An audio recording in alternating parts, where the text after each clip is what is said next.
bipartisan, bicameral delegation led by Senator Jeanne Shaheen and Senator James Risch.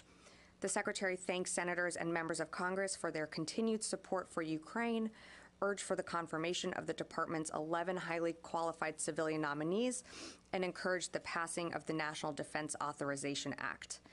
Congress returns to Washington next week, and the department hopes that Congress will finalize and pass the NDAA. At a time when the United States faces challenges from China and an acute threat from Russia, it is essential that we have the authorities we need to keep the American people safe, deter our adversaries, and support a lethal, resilient, and healthy joint force. And lastly, before I take your questions, I just want to note that today is Justin Brown's last day in our office. You all are familiar with him and his smiling face that greets you every day. So hopefully you can say goodbye to him before you leave for your holidays and just wish him well. He is going to be staying in the building, but I would encourage you to talk to him about what he's doing next. And with that, I'd be happy to take your questions. I'm going to see if anyone from AP is on the line. If not, we can move on. Phil Stewart, and then I can come back in the room. Thank you. Last night in the readout from the Secretary's conversation with his Chinese counterpart, it spoke about the increasing activity by Chinese, dangerous activity by Chinese PLA aircraft. Hoping you can give us some sense of the frequency, the kinds of interactions that were deemed to be dangerous, and any kind of fidelity about those activities. And then separately today, then I have a follow-up on Iran separately. Thanks. No problem. So I'm not going to be able to go further than what was laid out in the readout, which I believe is hopefully in your inbox and also available on defense.gov.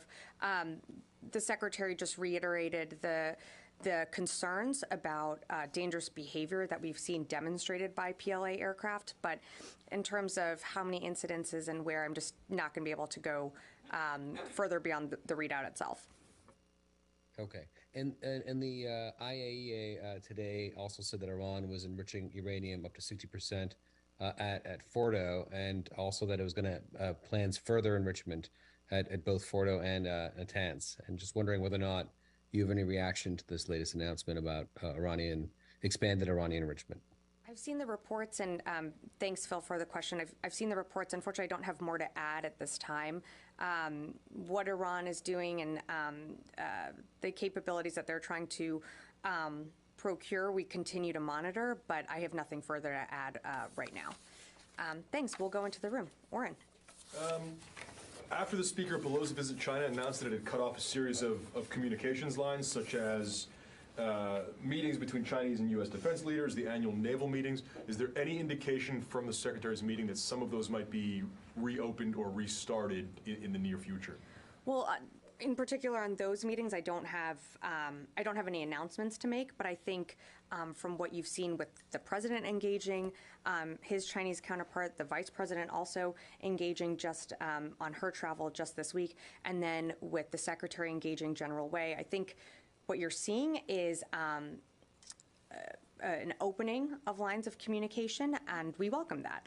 And we want to continue to see these lines of communications restored and remaining open. And so if I have more to share in terms of anything else that we participate in or any other conversations, I'd be happy to follow up. Yeah. Jenny. Thank you. Nice to see you. Nice to see you. Two North Korean questions.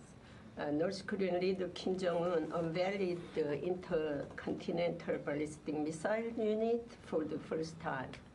What do you think his intentions were? Well, I wouldn't be able to get in the mind of Kim Jong-un. I would direct that question back to the DPRK. The second one. Thank you.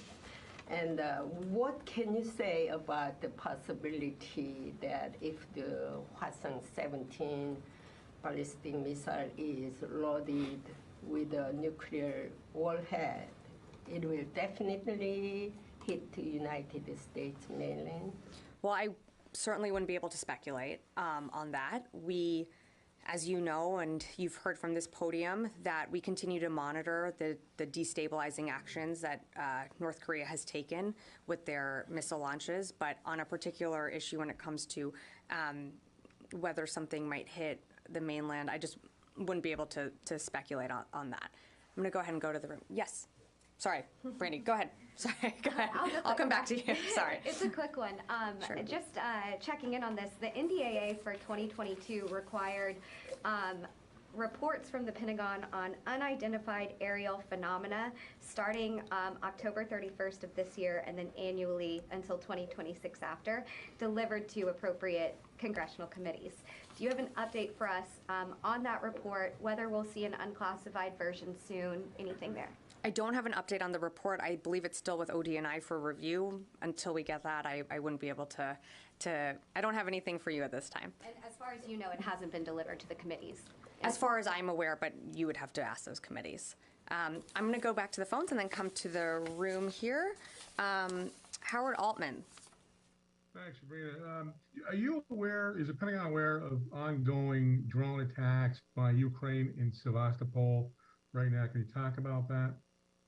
Well, we've certainly seen, Howard, I think I heard your question. We've certainly seen drone attacks from the Russians, and we saw the barrage, I believe, last week, and leading up right into what the Secretary spoke to after the contact group. But I don't have any more specifics beyond what was reported last week.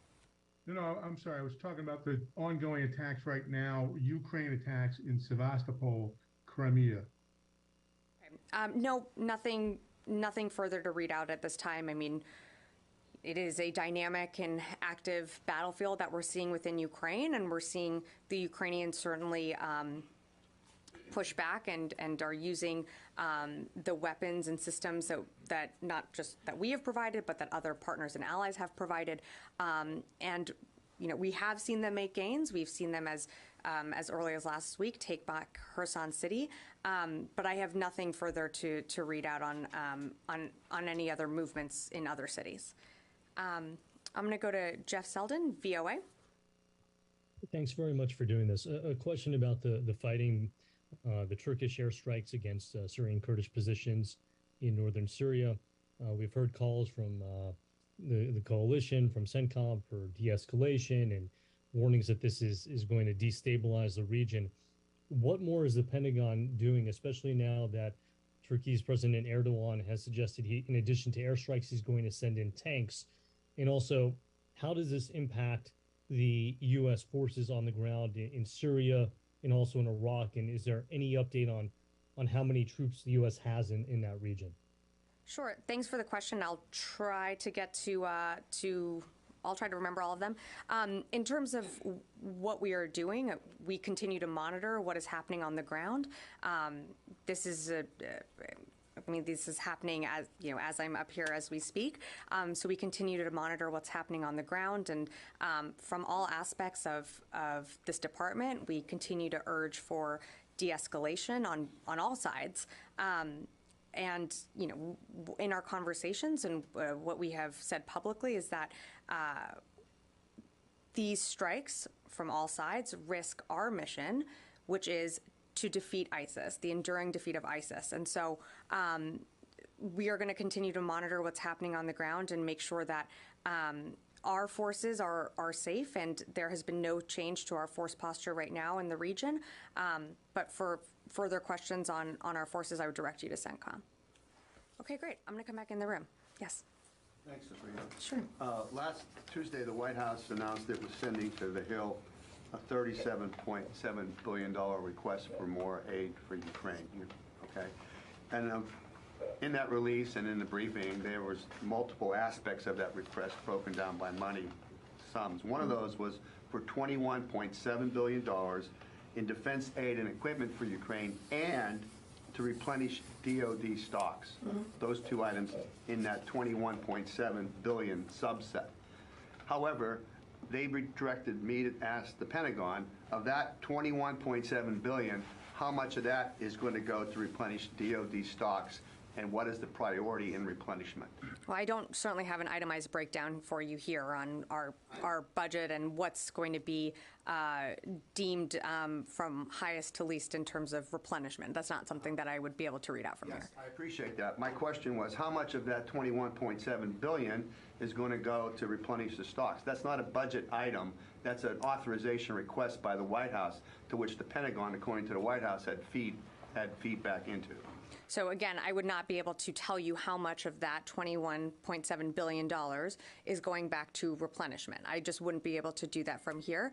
We are constantly. You can take the question, please. I am not going to take the question because I'm answering your question. I'm not going to be able to itemize that out right now. I'm going to tell you what we are doing is that we continue with every PDA that we announce, with every security assistance package that we announce. We assess our own readiness and capabilities and also what needs to be replenished. I just don't have a number or dollar figure for you right now on what that looks like, and I don't think that's something that we would broadcast from here, or at least something that I could broadcast from here at this time. Great. Yes? Thank you, Sabrina. So just want to go back to the situation in northern Syria, Sure. the Turkish operation there. So you said that you're seeking the escalation. However, the CENTCOM was more clear on the situation. There's a statement where the spokesperson says, quote, that CENTCOM opposes what the Turks are doing in northern Syria, these strikes. Is this the same position that the department has? Do you oppose the Turkish military operation, and are you concerned about further, let's say, widening of that operation in Syria? Well, we've been consistent on this, not only from CENTCOM, but from this podium here, that we oppose all of the strikes that are happening right now from all sides. They have a major impact on increasing escalation in Syria and Iraq, and take away from our goal, which is the enduring defeat of ISIS. So we've encouraged de-escalation. We are going to continue to monitor what's happening on the ground there, but we've continued, not just Turkey, but all sides, to de-escalate, and you know, we're going to continue to monitor what is happening on the ground there. Who do you mean all sides? Can you name the sides that are involved in Well, this I think there's been escalation? open source reporting on the fact that, I mean, as you know, Turkey was attacked just last week, I believe. There have been strikes within Syria and Iraq that we've seen. We encourage all sides to de-escalate this conflict and to remember that, you know, again, our goal here, the United States military goal, is the enduring defeat of ISIS. These strikes take away from that goal. And you know, again, it risks the hard-earned progress that the global coalition has made when it comes to the defeat of ISIS. Yeah. Thank you, Sabrina. Yeah. There is a reporting that a U.S. destroyer transited through the Taiwan Strait on November 5th. What message did the U.S. military intend to send to China by this transit a week before the President Biden and President Xi's meeting in Indonesia? Well, you know, as the Secretary spoke about at Halifax, as we've said from here, the United States is going to continue to sail, operate, and fly in open waters and international waters, and that was one of our routine Taiwan transits that we did. I believe it was last week or the week ago, and it was completely safe and professional. Yeah. Can I come? I'm going to come back to you, Tony. Are there Sure. any looming PDAs this week? I don't have anything to announce right now. Might you be able to announce something in the next day or two before, you know, like tomorrow or Friday? I don't have anything to read out at this time. If I do, I will certainly let you know. Okay, SpaceX, 6 weeks ago, Sure. the world was transfixed with this. The Pentagon shut down. I won't say remember. much. Yeah. 6 weeks later, has the Pentagon come to any kind of final decision on this? A, we're going to pay going forward. B, we're not. C, we keep talking. Where does it stand? So I don't have any, there's been no changes, no updates. We saw the SpaceX statement that was put out a few weeks ago. You referenced that they are going to continue payments for these Starlink satellites and capabilities. So right now, that's the policy. That's what is happening, and I have nothing to read out at this time. You're not talking anymore with SpaceX at the moment, and it's a dead issue? Or Well, we're in contact with SpaceX on a range of issues, not just Starlink, on other issues as well. So I have nothing further to announce when it comes to our Starlink capabilities. But you know, if that changes, I will certainly let you know. Okay, can I go back to Tom's question, the Sure. 21.7? Yeah. Nobody expects you to be able to itemize Yeah. what it's that would be unrealistic and unfair. But Sure. can you go back in over the next week and get a breakdown of the broad areas where this money is going to. That's a realistic, transparent expectation. Certainly not asking you to itemize right now would be. But Well, this is just a request that's been submitted as well, so nothing has been passed. So therefore, how would I be able to necessarily break down an itemization of something that could change? That amount could change. So, go to Congress, though, this is what we want to spend the money Right. on. So notionally, in the next week or so, can you give a breakdown of notionally the categories? That's all I'm asking. I can't right now. I mean, notionally, Right now to do it. but I'm just saying that number that has been submitted to Congress could also change, right? Congress might not approve that number. So the fact is, like, I can certainly, I believe in transparency here. I want to be transparent with you, of course. I just don't have that breakdown for you today. And to what Tom was asking either, I'm happy to, like, when we have more information, I'm happy to read that out. But at this time, I just don't.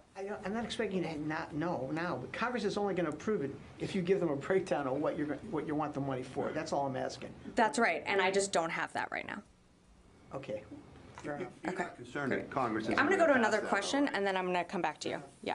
Thanks, Sabrina. I had a question about TikTok. Are there any discussions to review or amend the policy on TikTok? Right now, it can be used on government devices, but yet it's used widely on personal devices, and there are a lot of concerns about security around that.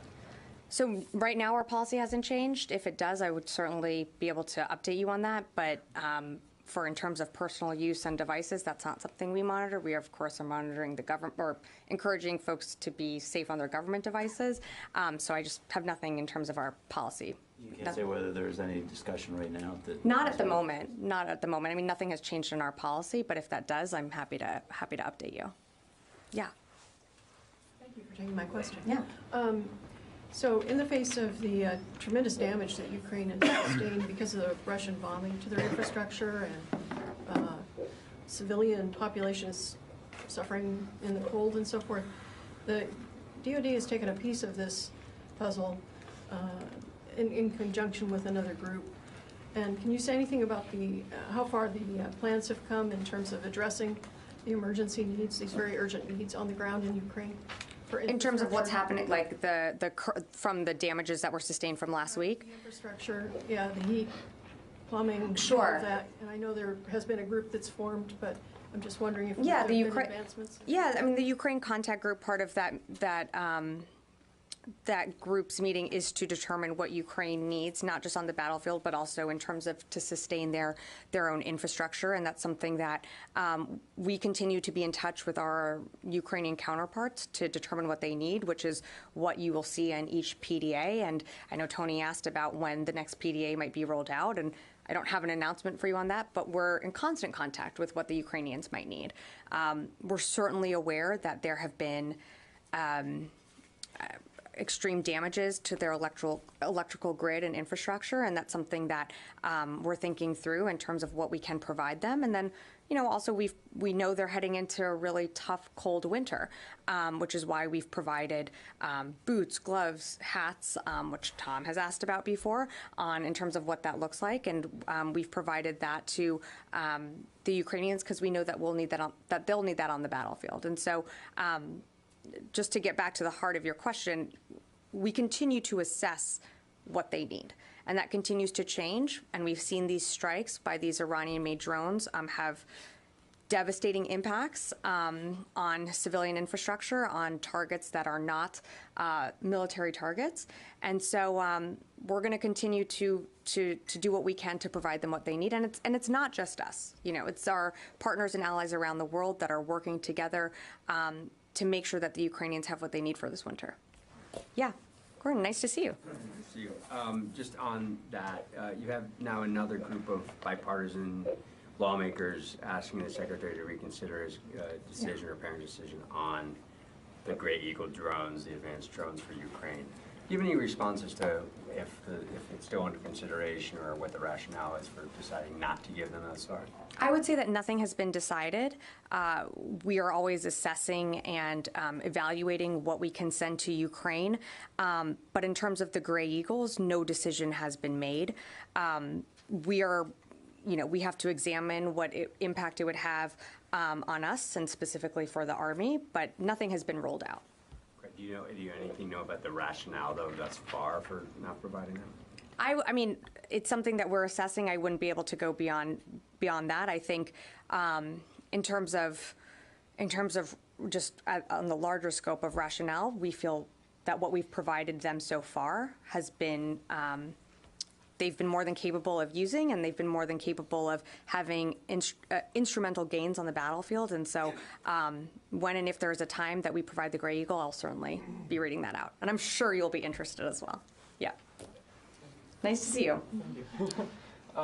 During the meeting with his Chinese counterpart, Secretary Austin highlighted the need to reopen lines of communication and military dialogues in order to manage the competition responsibly. Has there been a positive reaction from the Chinese side regarding these dialogues that the U.S. wants to reopen?